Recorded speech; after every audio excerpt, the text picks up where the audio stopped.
Update share करते हैं आपसे। कराची में डाकुओं ने 2 मिनट में 2 मिनट चौरंगी पर जो बैंक का सफाया किया था, उसकी एक और नई वीडियो सामने आ गई है। और उस वीडियो में क्या है ये हमें बताएंगे नजीर शाह। बताइएगा जी। देखें अशफाक, 2 मिनट चौरंगी पर 2 मिनट में बैंक डकैतों ने वारदात की।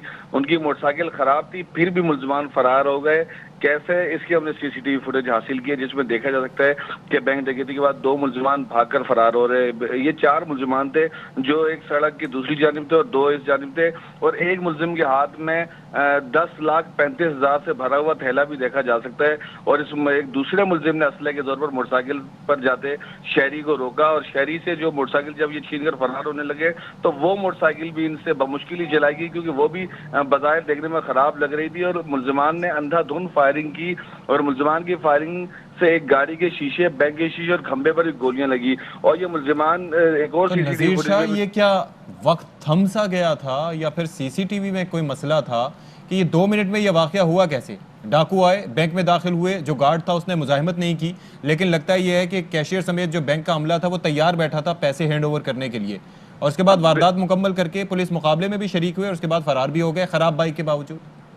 बिल्कुल, ये बिल्कुल अनहोनी सी ये बात लगती है, लेकिन वाकया बिल्कुल इसी तरह हुआ है। ये अंदर गए, इन्होंने फौरी तौर पर जो कैश इनके हत्थे लगाए, बैंक के अंदर बाकी कैश भी मौजूद था, लेकिन इनके हत्थे जो कैश लगाए, और इसलिए पुलिस ये शुबा जाहिर कर रही है कि ये कोई नया ग्रुप था जो अनाड़ी था, जिन्होंने शायद बैंक डकैती की वारदात पहली बार की है। वरना इससे कबल कभी भी ऐसा नहीं देखा गया कि कोई बैंक डकैती की वारदात हुई हो और उसके बाद वो अच्छा, पुलिस अभी भी ये सोच रही है कि ये अनाड़ी थे, यानी कि जिन्होंने 2 मिनट के अंदर 10 लाख रुपए लूट लिए और वहां पर न गार्ड को हिलने का मौका दिया, न कैशियर को कोई इमरजेंसी अलार्म बजाने का मौका दिया, और फरार भी हो गए। बाइक खराब भी हो गई, फिर भी मेंटली वो इतने हाजिर थे कि उन्होंने दूसरी बाइक छीनी और फरार भी हो गए। और फायरिंग भी होती रही।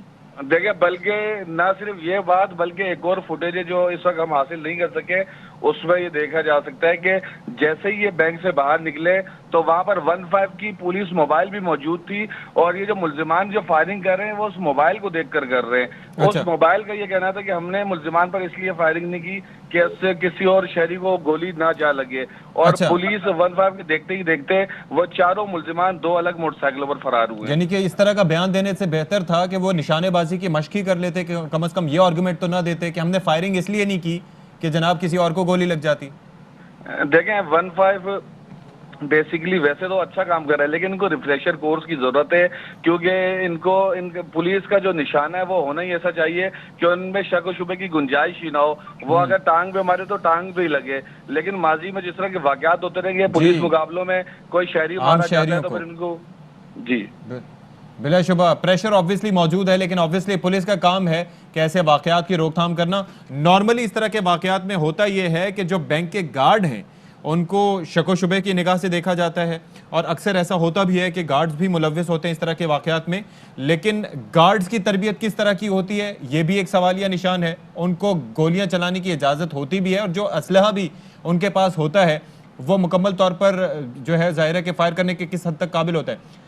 ये मनाजिर आप देखिए कि ये जनाब यहाँ पर ये डाकू दाखिल हुए, 4 की तादाद है इनकी, फेस मास्क इन्होंने लगाए हुए हैं, अंदर दाखिल होते हैं और फौरी तौर पर जो गार्ड मौजूद होता है वो देखता है कि जी ये मेरे बस का गेम नहीं है, तो वो काउंटर के पीछे जाके छुप जाता है। उसके बाद जनाब वो बासानी यहाँ पर आते हैं, जो अमला होता है फ़ौरन हाथ उठा के खड़े हो जाता है। उसके बाद जो कैश उनके हवाले पास होता है, यानी कि जो ओपन होता है लॉकर्स वगैरह में, वो नहीं जाते डाकू, और यहाँ से जो कैश होता है उसको लेकर 2 मिनट के अंदर बाहर निकलते हैं। बाहर 15 की मोबाइल मौजूद होती है। ये डाकू खुद नोटिस लेते हुए इन पर फायर करते हैं प्रिएम्प्टिव मेजर के तौर पर। अच्छा, पुलिस वाले कहते हैं कि जी हमने फायर नहीं करना, निशाने पे भरोसा नहीं है, तो क्या पता किसी और को लग जाए, लेने के देने पड़ जाए, तो लिहाजा वो डाकू वहां से भागते हैं। बाइक खराब हो जाती है, रास्ते में एक और शहरी को गन दिखा के रोकते हैं, फिर उसके बाद उसकी बाइक पर बैठ के वहां से बासानी 10 लाख रुपए लेकर रफू चक्कर हो जाते हैं। तो ऑब्वियसली ये महकमे पुलिस की कारकर्दगी पर बड़ा सवालिया निशान है। और अब अभी ब्रेक बनती है।